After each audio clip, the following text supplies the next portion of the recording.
Hello guys, welcome to all in our English classes.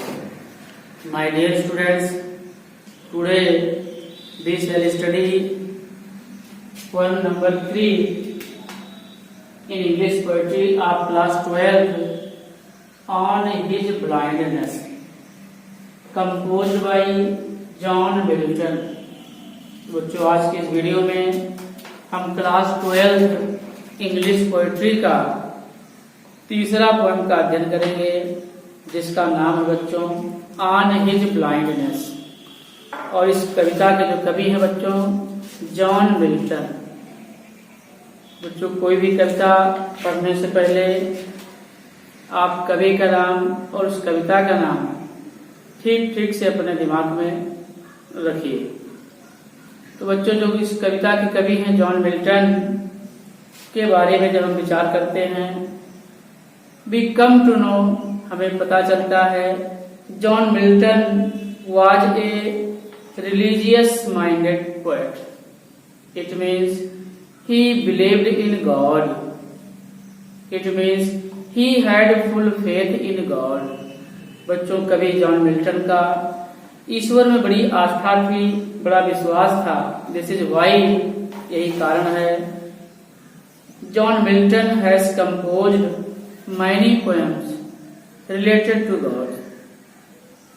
अर्थात Milton sir ने ईश्वर के बारे में तमाम कविताओं की रचना की है, जिसमें इनका एक बहुत बड़ा एपिक है which is very famous, very long epic, जिसका नाम है पैराडाइज लॉस्ट। इसी प्रकार से बच्चों ऑन हिज ब्लाइंडनेस की हिंदी उसके अंधेपन पर कवि हैं जॉन मिल्टन। बच्चों, इस कविता में first of all we should know the summary of the poem. बच्चों, सबसे पहले इस कविता की हमें समरी को जानना चाहिए। तो बच्चों, समरी इस प्रकार से है कि कवि जब इस कविता को लिखा अथवा लिख रहा था, उस समय कवि को लगा कि धीरे धीरे he is losing his I site. कवि जॉन मिल्टन की जो आंखों की रोशनी थी, कवि को लगा धीरे धीरे कम होती जा रही है। ही कंसल्टेड डॉक्टर्स। मिल्टन सर ने डॉक्टरों से राय ली, तो डॉक्टरों ने बताया कि Milton sir stop composing poems, आप कविताएं लिखना बंद कर दीजिए, नहीं तो आपकी आंखों की रोशनी चली जाएगी। But the poet Milton did not care for this. कवि सर ने, मिल्टन सर ने इन बातों पर ध्यान नहीं दिया। And he continued writing composing poems, और इन्होंने कविता लिखना जारी रखा।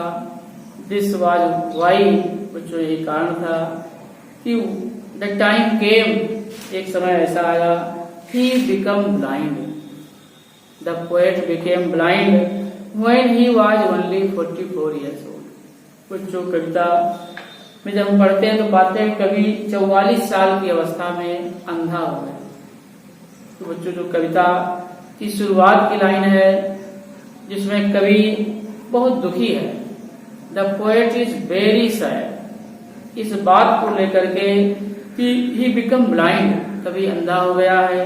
तो how should he compose poems now, how should he write about gods and gods से। अब वह ईश्वर के बारे में कैसे लिखेगा, कविताओं को कैसे लिखेगा। कवि गलत फहमी में है। कुछ लाइन तक उसको लगता है कि आज ये लंबा चौड़ा संसार मेरे लिए तो अंधकार में हो गया। मेरे पास जो कोई टैलेंट थी कविता लिखने की, जिसे मृत्यु के बाद जाना था, आज बेकार पड़ा है। यद्यप मिल्टन कहता है कि मेरी आत्मा प्रभु की सेवा के लिए बड़ी उत्सुक थी, अर्थात he wants to serve God, किंतु इसके आंखों की रोशनी चली जाती है। तो कभी बड़ा उदास है, दुखी है इस बात से लेकर के कि मरने के बाद मिल्टन की आत्मा जब ईश्वर के पास जाएगी तो कहीं ऐसा ना हो कि मिल्टन को ईश्वर डांटे फटकारे कि मिल्टन, मैंने आपको कवि बना दिया और आपने तो कुछ नहीं किया। इस बात से बड़े पीड़ित हैं, परेशान हैं, मन में तमाम विचार आता है। फिर धीरे धीरे जब आप आगे बढ़ोगे तो कविता में पाओगे कि इनकी अंतरात्मा मिल्टन को समझाती है मिल्टन की आत्मा बच्चों मिल्टन को रोकती है, समझाती है कि हे मिल्टन, आप भगवान के बारे में ऐसा ना सोचें, क्योंकि God is always just, God is always kind. ईश्वर तो हमेशा दयालु होता है, ईश्वर तो हमेशा न्यायी होता है। तो इनकी आत्मा इनको रोकती है कि हे मिल्टन, आपको इन सब चीजों के बारे में कोई भी चिंता करने की जरूरत नहीं है, क्योंकि भगवान हमारे कार्यों की कोई हमसे उम्मीद नहीं रखता। यहाँ तक कि यदि भगवान ने हमें कोई चीज खुश होकर के गिफ्ट स्वरूप हमें दे दिया है, उसके बदले में भी ईश्वर हमसे कुछ नहीं चाहता। केवल करना क्या है, भगवान के द्वारा दिए गए कष्टों को सहन करना है, भगवान से शिकायत नहीं करना अपने कष्टों के बारे में। कभी मिल्टन की इच्छा है कि ऐसे व्यक्ति ही भगवान के सबसे अच्छे सेवक होते हैं।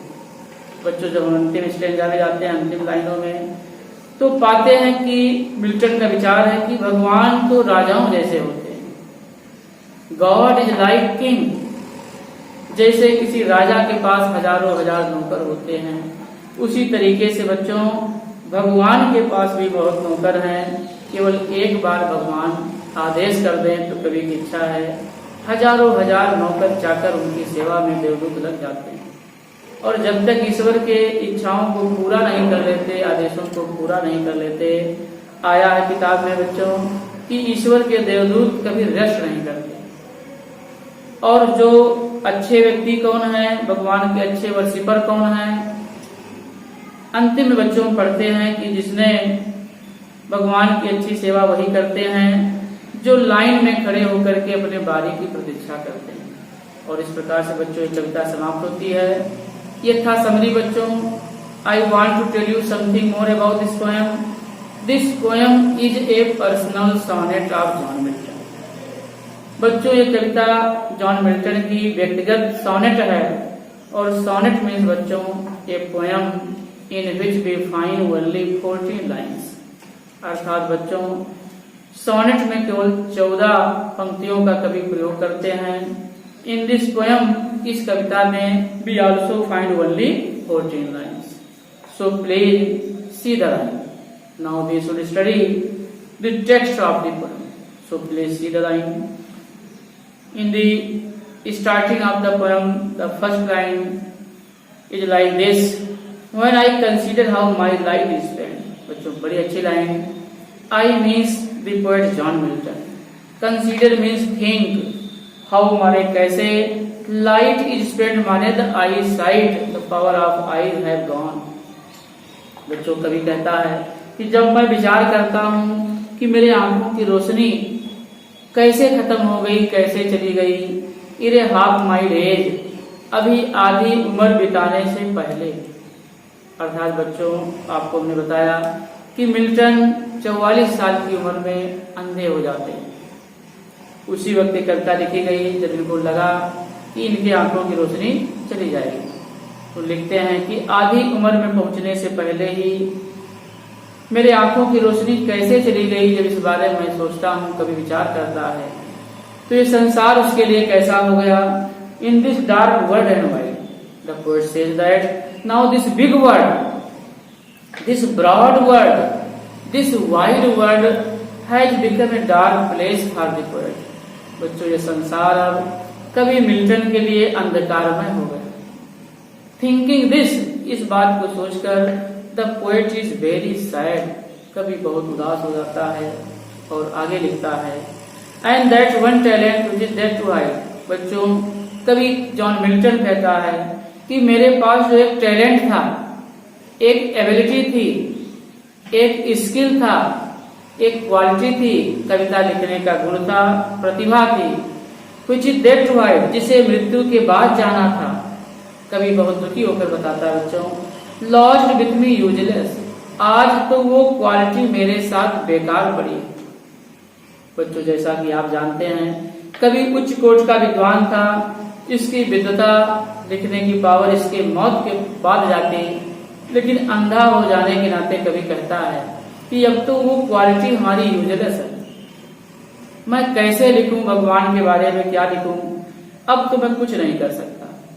इस बात को सोच करके कवि जॉन मिल्टन बड़े दुखी हैं और कहते हैं though my soul more bent means बच्चों eager an excess want to serve. कवि बच्चों जॉन मिल्टन कहते हैं कि यद्यपि मेरी आत्मा बड़ी इच्छुक थी, बड़ी तत्पर थी किस बात को लेकर, to serve dear with my maker. Maker means बच्चों क्रिएटर, क्रिएटर मीन्स बच्चों जीओडी, जीओडी मीन्स बच्चों प्रोविडेंस, सबके हिंदे भगवान। यद्यपि मिल्टन सर भगवान की सेवा करने के लिए बड़ा इच्छुक था, तैयार था, and present might to account lest returning child. और कभी अपनी कविताओं के माध्यम से भगवान के समक्ष अपने जीवन का लेखा जोखा प्रस्तुत करना चाहता था, लेकिन आज कभी बड़े भय में है, बड़े डर में है कि कहीं ऐसा ना हो, लेस्ट कहीं ऐसा ना हो ही रिटर्निंग चाइल्ड, कि मेरे मरने के बाद मेरी आत्मा भगवान के पास जल जाए तो भगवान हमको चाइल्ड ना करें।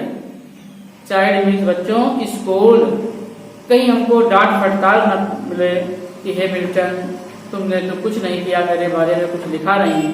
ये ऐसी बातें कवि के मन में चल रही होती कि अचानक इनका विचार बदलता है, इनकी आत्मा इनको समझाती है, कहती है कि doth God exact day labour like night I fondly ask. कवि कहता कि मैं तो ये मूर्खता पूर्वक प्रश्न कर रहा था, क्या भगवान does God exact, exact means hope, day labour माने labour done during day time, दिन में किया गया था, लाइट नाइट मीन्स बच्चों जिसके आंखों की रोशनी चली गई। अर्थात क्या भगवान ऐसे व्यक्ति से दिन के कार्यों की उम्मीद रखता है जिसके आंखों की रोशनी चली गई है? तो बच्चों उत्तर होगा no. Y?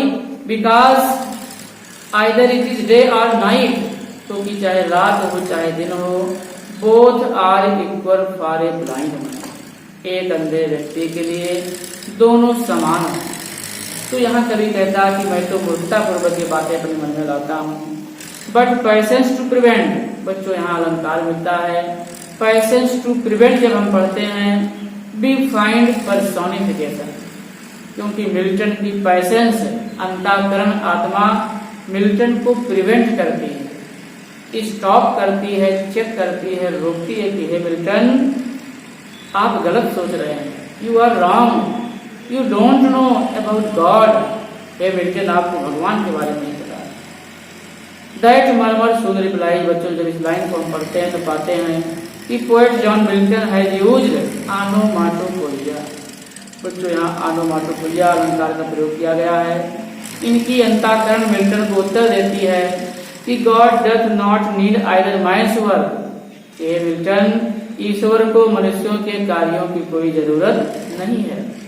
God does not need our work, the work done by man और हिज ओन गिफ्ट। यहाँ तक कि बच्चों ईश्वर को, अगर ईश्वर ने आपको कोई गिफ्ट दे दिया है, खुश होकर के कोई उपहार दे दिया है, आपको बहुत अच्छा इंसान बना दिया है, बहुत अच्छा टीचर बना दिया है, कवि बना दिया है, कवि जॉन मिल्टन की इच्छा है कि इसके बदले में भी God does not want anything from us, ईश्वर हमसे कुछ नहीं चाहता। बस ईश्वर क्या चाहता अगली लाइन में, हु बेस्ट बियर हिज मिल योग, बियर मीन्स बच्चों टॉलरेट, सफर, सहन करना, योग मीन्स डिफिकल्टी, प्रॉब्लम्स, मिजरी, बच्चों सुनिंदी जुआ होता है। तो बच्चों जो ईश्वर के द्वारा दिए गए कष्टों को सहन करते हैं, आगे लिखा बच्चों दे सर्व हिम बेस्ट, वही तो भगवान की सबसे अच्छी सेवा करते हैं। तो इस प्रकार से बच्चों ये लाइन थी। आगे देखिए जो इस पोएम की most important line for explanation, व्याख्या है बच्चों, जो बड़ा महत्वपूर्ण स्टेंजा है, बोर्ड की एग्जाम में बराबर बच्चों ये स्टेंजा पूछा जाता है, इसको आप भली बात समझेंगे, ध्यान से सुनेंगे। हिज स्टेट इज किंगली, बड़ी अच्छी लाइन बच्चों, here we find metaphor, the poet John Milton has used metaphor in the line his state is kingly. बच्चों कवि का विचार है कि ईश्वर का स्टेट जो है, किंगडम, राज जो है, कैसा है, किंगली मान लाइक किंग, ईश्वर का राज तो राजाओं जैसा है। जैसे बच्चों राजा के पास हजारों हजार देवदूत नौकर चाकर होते हैं, कवि की इच्छा की ऐसे भगवान के पास भी हजारों हजार एंजल हैं, देवदूत हैं। 1000 at his bidding speed। जैसे राजा एक बार आदेश कर दे तमाम नौकर चाकर सामने आकर खड़े हो जाते हैं बच्चों, उसी प्रकार यदि ईश्वर एक बार बिडिंग कर दे, कमांड कर दे, ऑर्डर कर दे अपने एंजल्स को, अपने देवदूतों को, तो देवदूत क्या करते? Speed, run very fastly and post over land and ocean without. भगवान के जो देवदूत हैं, कभी की इच्छा है, कभी कहता है कि ये लोग बिना आराम किए हुए, चाहे वो लैंड हो, पृथ्वी हो, चाहे ओशन हो, सी हो, सागर हो, समुद्र हो, जब तक भगवान के नौकर, भगवान के देवदूत भगवान के आदेशों को पूरा नहीं कर देते हैं, तभी कहता है they can not take rest, तब तक वे आराम नहीं करते हैं। इसलिए बच्चों, ईश्वर को हमारे कार्यों की कोई जरूरत नहीं है, बस ईश्वर की इच्छा है कि आप ईमानदारी से अपना कर्म करते रहिए, भगवान के द्वारा दिए गए कष्टों को सहन करते रहिए। Don't complain anything about God, about your problems, difficulties, miseries. You will be a real worshipper of God. आप ही भगवान के सबसे अच्छे सेवक होंगे।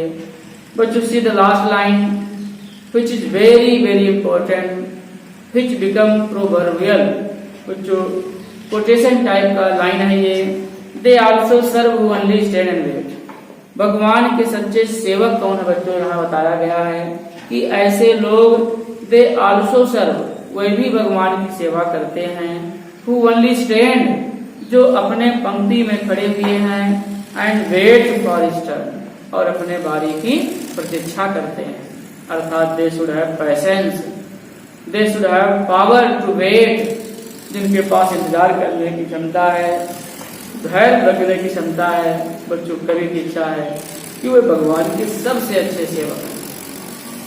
सो we should know my dear student, हमें जानना चाहिए द वेज ऑफ गॉड्स, जो भगवान के तौर तरीके होते हैं, आर ऑलवेज गुड, वो हमेशा अच्छे होते हैं।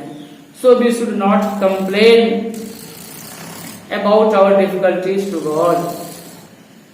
So my dear student, here ends the poem.